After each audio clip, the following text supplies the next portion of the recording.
Bonjour à tous, c'est Vincent, Objectif Rendez-vous. Aujourd'hui, les 10 conseils pour réussir votre prospection téléphonique et prendre du rendez-vous qualifié. J'entends bien qualifié, du rendez-vous qui sert à quelque chose et pas noircir l'agenda ou noircir la feuille. Alors, on va pas aller loin, on va simplement se rendre sur le site d'Objectif Rendez-vous, on va détailler un article ensemble. Je vous invite, si vous n'avez pas le temps d'écouter la vidéo, de vous rendre directement sur le site et de finalement lire l'article. Mais c'est quand même un article qui est assez intéressant, notamment en 2026, sur la prospection, la téléprospection.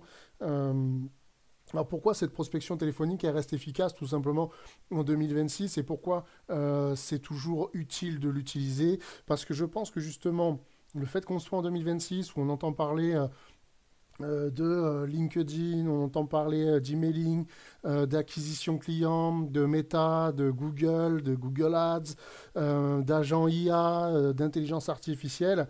Moi, je pense que aujourd'hui, encore plus qu'avant, le côté relationnel et humain est vraiment le plus important. Et on n'est pas prêt, je pense, de remplacer ça. C'est-à-dire que les agents IA, c'est très bien, mais quand j'entends en fait que les agents IA sont capables de faire de la prospection à froid et de prendre du rendez-vous qualifié, laissez-moi être un petit peu étonné dans un sens, parce que je pense pas que ce soit réalisable. Moi, le premier, quand j'entends un robot qui m'appelle, clairement, je n'ai pas envie de parler, ça m'intéresse pas. Quand j'ai une personne au téléphone, un être humain, il est capable en fait de me renvoyer un petit peu des émotions, etc. Forcément, je vais être quand même beaucoup plus ouvert. Donc je pense que la prospection téléphonique, elle est super importante, notamment cette année, du moins en 2026. Encore, c'est toujours super intéressant de la pratiquer, mais de la pratiquer correctement, puisque la prospection, c'est compliqué, c'est complexe. Beaucoup de gens pensent qu'il suffit d'avoir un script et d'appeler bêtement, bêtement, bêtement du volume, mais clairement, c'est pas le cas. Le volume, ça paye plus autant qu'avant. Aujourd'hui, ce qui paye, c'est le ciblage, c'est d'être capable en fait d'appeler les bonnes personnes avec les bons arguments et les bons scripts, et surtout la bonne façon de faire, la bonne verbatim, savoir s'exprimer correctement avec sa cible. Donc ça, c'est ce qu'on va découvrir en fait tout simplement dans cet article. Alors, comment cibler? Finalement, le conseil numéro un, c'est vraiment le plus important de tous. C'est-à-dire que vous pouvez être pas super à l'aise au téléphone, détester finalement la prospection, si vous ciblez correctement vos prospects, vos leads et vos prospects, il y a des chances pour que ça fonctionne. Si c'est mal ciblé, ça ne fonctionnera jamais. Ça, c'est une certitude. Donc, il faut cibler les bons prospects. Comme je le dis toujours, un script ne parle pas à tout le monde. Avec un script, vous pouvez parler à des structures de 0 à 10 salariés qui ne parlera pas à une structure de 10 à 20 salariés. Rien à voir. On n'attaquera pas une cible dans l'artisanat comme on va attaquer une cible dans l'industrie. C'est complètement différent et à ce compte-là, c'est important d'être capable en fait de faire la différence et de connaître sa cible. Quand vous faites une prospection téléphonique, beaucoup d'entreprises, d'agences et autres sont bornées parce que finalement, eux, ils n'ont jamais pratiqué la prospection pour la plupart. Ils n'ont que des statistiques et gèrent finalement des tableaux sur CRM, mais la vraie prospection, c'est d'avoir plusieurs scripts, d'adapter son script à la personne. Il y a des fois, vous tombez sur quelqu'un qui n'est pas super aimable, super courtois. Alors oui, qu'est-ce qu'on fait? On ne prend pas le rendez-vous parce que le gars, il n'a pas répondu aux 12 questions qu'on voulait lui poser, et c'est celui-là qui va faire. C'est celui-là qui va peut-être acheter un site internet à 3 000 € ou qui va dépenser dans un logiciel. Vous voyez, il ne faut pas toujours partir du principe que c'est parce que c'est inscrit dans les statistiques et sur le papier que ça se passe comme ça dans la réalité. Bien au contraire, c'est bien souvent le contraire. Donc il faut être capable de savoir s'adapter et cibler son client, son prospect, son persona. Si vous ne faites pas ça, si vous ne savez pas le faire, il y a des vidéos sur la chaîne, vous regarderez. J'ai fait une vidéo récemment justement là-dessus. Si vous ne savez pas faire ça, c'est même pas la peine de vous mettre au téléphone. Les meilleurs moments pour passer vos appels. Oui, ça peut être très intéressant. Pourquoi? Parce que vous allez encore une fois devoir vous adapter à la cible. J'entends par là que vous appelez des boutiques de centre-ville. Bah, si vous les appelez avant 10 heures, souvent elles sont fermées. Si vous appelez de 13 à 15, souvent elles sont fermées. Donc forcément, votre prospection, elle est inutile au possible puisque vous appelez, vous tombez sur du NRP, NRP, NRP et vous vous dites, putain, jamais personne répond sur ce listing, le ciblage est pas bon. Non, le ciblage, il est peut-être bon, mais vous, par contre, vous avez mal compris votre persona, vous avez mal compris votre prospect. Donc ça, c'est super important. Comme vous allez pas forcément appeler un artisan, même si beaucoup de personnes pensent qu'il faut les appeler à cette heure-là, mais moi j'appelle jamais un artisan à 7h30, 8h30, entre 7h30 et 8h30, parce que le gars il est en train de prévoir pour ses équipes, il est en train de mettre le matos dans le camion, il s'arrête chez le fournisseur, enfin clairement je l'appelle à 8h, je sais que je vais l'emmerder, et je sais qu'il m'écoutera pas, alors que peut-être à 10h30 il est installé, il est sur le chantier, hop il s'arrête, il peut fumer la cigarette, tac, il m'écoute, bon c'est complètement différent. Il faut savoir adapter vraiment, encore une fois, hein, à votre cible, à votre prospect. Donc ça, c'est deux éléments qui sont importants. Pour moi, le plus important, vous l'avez compris, c'est le ciblage. C'est le premier conseil. Bien sûr, adapter votre prospection en fonction des horaires de vos clients. Bon, mais c'est une bonne chose aussi. Le script ensuite, donc le numéro 3, ça va être préparer correctement votre script de prospection, de téléphonique, qu'il soit efficace. Alors, un script efficace, c'est pas un script avec 25 questions de qualification. Encore une fois, la téléprospection et la vente, c'est complètement différent. Nous, on prend du rendez-vous, on l'envoie vers un technicien, un commercial qui va closer derrière. L'objectif, d'accord, on va préqualifier le prospect, on doit envoyer un rendez-vous qualifié. Mais un rendez-vous qualifié, qu'est-ce que c'est? On a affaire au décisionnaire ou à la décisionnaire. La personne connaît et a un besoin, donc elle sait pourquoi on l'appelle. Elle a été d'accord pour fixer une heure de rendez-vous. Elle a donné son mail, son téléphone pour qu'on puisse lui envoyer un SMS et un mail pour justement fixer et closer ce rendez-vous. Moi, je pense qu'à partir de là, après, le technicien, le commercial, il doit faire son boulot. Si derrière, je suis obligé de demander et combien vous êtes à travailler, et combien vous gagnez par mois, et combien vous faites de chiffre d'affaires, et vous voudriez faire ceci et cela et cela et cela. Mais clairement, on n'est pas là pour ça. Et puis, au téléphone, premier contact qu'on a avec la personne, c'est très délicat finalement d'avoir une conversation aussi détendue et aussi longtemps. Un rendez-vous, une prise de rendez-vous, c'est 1 minute 30. Faut pas que ça aille beaucoup plus loin. Ça peut arriver que ça soit plus long. On sympathise avec des gens, on peut se permettre des fois de demander des questions, de poser des questions un petit peu plus tactiques dans un sens. Mais là, c'est un petit peu à l'appréciation du téléprospecteur ou de la téléprospectrice.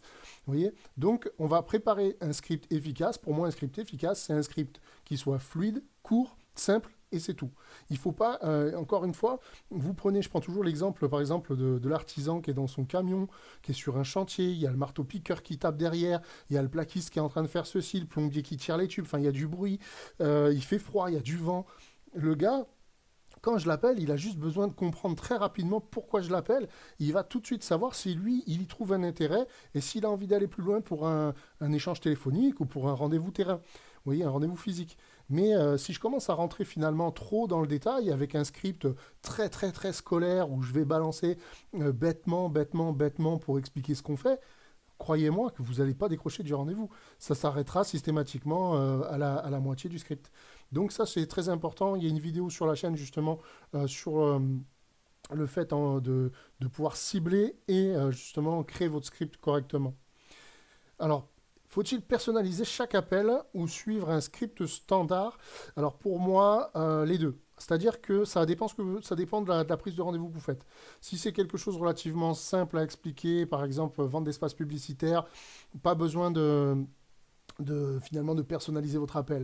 Vous faites toujours le même appel, ça va passer, c'est relativement simple à expliquer. Maintenant, si vous êtes sur, par exemple, une agence web qui fait du SEO ou une agence qui vend des campagnes AdWords, etc., ça peut être intéressant d'adapter en fonction de l'activité. Ça peut être par exemple une activité dans le bâtiment, une activité commerciale, ça peut être dans la restauration.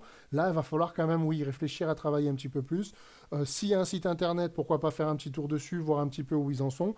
Ça peut être intéressant. Je ne dis pas qu'il faut le faire à chaque fois, mais en fonction de votre prospect, en fonction de votre cible, oui, ça peut être bien de personnaliser un minimum. Ensuite, quelles questions poser pour décrocher un rendez-vous qualifié? Alors ça, ça va encore dépendre une fois de votre script tout simplement. Pour décrocher le rendez-vous qualifié, je vous l'ai dit tout à l'heure, pour moi c'est nom, prénom, il faut avoir affaire au décisionnaire ou à la décisionnaire, ou si on a plusieurs évidemment, au décisionnaire. Il faut avoir le numéro de téléphone, le mail, et c'est déjà plutôt bien. Et puis bien sûr que la personne sache pourquoi on l'appelle, qu'elle ait un intérêt, parce que si vous l'appelez pour lui vendre, je sais pas moi, une prestation sur une prestation de service, et que le gars en fait lui cherche à acheter une voiture, c'est pas terrible. Le concept il n'est pas là. Donc évidemment, il faut qu'il sache pourquoi et qu'il ait un intérêt. Mais pour moi, ça s'arrête là. Après, ça, c'est un rendez-vous qui est qualifié. Derrière, le commercial fait son boulot. Derrière, on va faire un call pour closer. Donc là, on va plutôt rentrer dans le détail. Mais on a déjà affaire à quelqu'un. Si on peut préqualifier le prix, par contre, préqualifier le budget, ça c'est quand même intéressant selon les cibles et selon évidemment ce que vous vendez, ce que vous proposez. Si vous avez une offre qui démarre à 3 000 € jusqu'à 10 000 € et que vous appelez un auto-entrepreneur qui lui, finalement, il aurait pu mettre un budget de 500 ou 700 balles parce qu'il démarre, clairement, lui, il va perdre du temps, vous allez perdre du temps. Alors même si c'est jamais vraiment du temps de perdu, parce que ça a fait des opportunités, des prospects qu'on pourra travailler peut-être dans les mois à venir. C'est bien sûr des leads qui sont chauds, etc. Mais dans l'idée, c'est si vous avez vraiment une gamme de produits un peu haut de gamme, avec un tarif qui n'est pas accessible à tout le monde, bon, ça peut être intéressant de le qualifier, le préqualifier. Répondre aux objections les plus fréquentes en prospection, ben oui, les plus fréquentes, vous les connaissez, vous connaissez votre cible. Moi, je suis pas partisan du fait de répondre à chaque objection parce que je trouve pas que ce soit quelque chose d'utile. Généralement, quand le client vous dit j'ai pas de budget, j'ai pas de temps, j'ai pas d'envie, c'est compliqué d'aller derrière, quoi. Alors, le pas de budget, on arrive à pallier ce souci-là. Écoutez, recevez-nous, de toute manière, ça vous engage à rien, vous verrez. On fait un petit échange de 15 minutes, je vous explique ce qu'on fait, mais vous verrez sans aucune obligation, sans aucun stress et tout. Pourquoi pas? On a quelqu'un qui était fermé au début, le budget, honnêtement, c'est jamais vraiment un problème, on fait les paiements plusieurs fois, etc. Donc le gars qui n'a pas de budget, c'est qu'il n'a pas envie de vous recevoir. Mais dans le coup, c'est quelque chose qu'on peut faire, ça c'est assez simple en termes d'objection. Par contre, la personne qui vous dit, moi ça m'intéresse pas du tout, je veux pas communiquer, et vous vendez des prestations de publicité, de communication, c'est compliqué. Ou la personne, par exemple, je prends l'exemple de l'immobilier, je veux vendre tout seul, je veux pas entendre parler des agents immobiliers, je ne veux pas donner de commission. Enfin, si vous voulez, vous pouvez avoir les meilleures réponses à objections du monde. À l'arrivée, la décision, c'est pas vous, si vous voulez, qui allez finalement la provoquer quand elle est à ce niveau-là fermé. Donc là, il faut peut-être mieux dire à la personne, moi c'est ce que je fais en général, écoutez, je comprends tout à fait, pas de souci, je me permettrai, si ça vous dérange pas, de vous rappeler d'ici quelques semaines pour voir un petit peu où vous en êtes. Voilà, généralement ça passe super bien. Je le note, je le mets dans mon CRM ou je le mets dans un Google Sheet.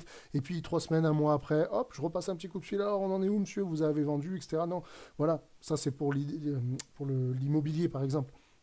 Donc, vous voyez, la réponse aux objections, je ne suis pas super favorable si on force, en fait. Il ne faut pas forcer. Voilà, je ne supporte pas, en fait, ce côté j'oblige, je force le rendez-vous. À l'arrivée, un rendez-vous forcé, il ne fera jamais rien. Alors, quels outils utiliser pour booster votre prospection? Bon, évidemment, un CRM. Pour moi, je pense que c'est. Alors, plusieurs écoles, hein. Pour moi, le CRM, c'est très pratique pour les relances. C'est très pratique quand vous n'avez pas un gros flux de leads. C'est-à-dire que vous faites de la vente en prestation, vous faites des calls, vous vendez des sites internet, vous rentrez du lead par méta, derrière vous refaites vos calls à chaud, donc là on n'est plus sur du lead froid. Moi je dis que vous pouvez travailler en CRM, vous avez 30, 50 appels, c'est bien. Si vous voulez faire vraiment du volume, le CRM c'est trop complexe parce qu'en fait c'est des microsecondes qui sont perdues. On crée une note, on crée une tâche, on crée un commentaire, on consigne un appel, tac tac. Enfin, je veux dire, on perd des secondes et des secondes et des secondes et des secondes et des secondes. On fatigue, c'est long, on a l'impression de ne pas avancer. Pour moi, l'idéal c'est le fichier Excel, le fichier, en l'occurrence c'est le top, c'est Google Sheet. Pour moi c'est le top. Je vous ferai voir un jour d'ailleurs, tiens, comment on crée un fichier avec statut, rendez-vous NRP, refus, etc. Pour moi, c'est suffisant en fait. Un code couleur, rouge c'est un refus, vert c'est un rendez-vous, orange c'est un rappel, jaune c'est NRP. Et c'est fini. Et bleu c'est une opportunité. Et c'est fini. On ne va pas plus loin, on ne va pas chercher plus loin. Et ça suffit largement. Et là, vous allez pouvoir descendre votre listing et faire du volume. Et même créer des opportunités parce qu'on peut créer des petits CRM spécifiques à chaque mission grâce à Google Sheet. Ça, je pourrais vous le montrer dans une autre vidéo. Alors, suivre les appels, comment suivre les appels? Bah, il y a plusieurs possibilités de suivre les appels, ou en l'occurrence, encore une fois, on rentre dans le CRM, ou on travaille avec un logiciel type on-off, type Aircall ou Quick Talk, pardon, etc. Donc ça, c'est plutôt pas mal, honnêtement.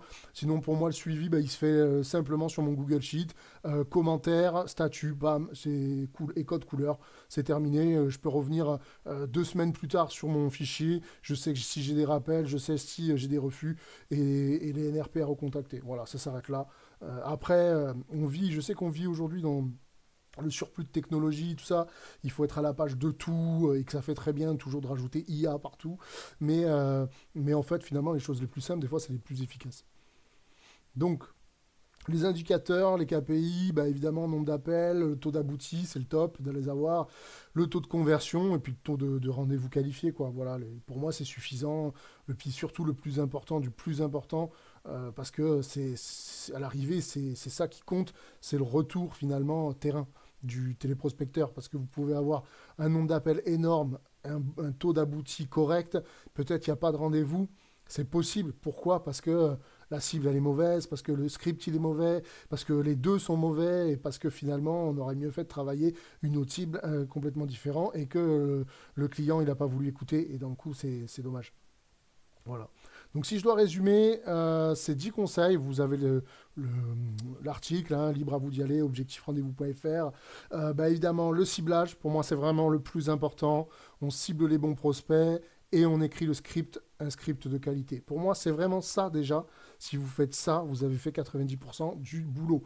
Après les CRM, les trucs et tout, c'est bien, c'est du plus, c'est super, mais on cible correctement un script d'appel fluide qui est adapté à votre clientèle avec vos mots. On n'essaie pas de parler mieux que ce qu'on voudrait. Voilà, on utilise les mots qu'on a l'habitude d'utiliser. Il faut que ce soit réel, tout simplement, naturel, tout simplement, un petit peu comme je suis en train de vous parler là. Et l'idée, c'est vraiment ça.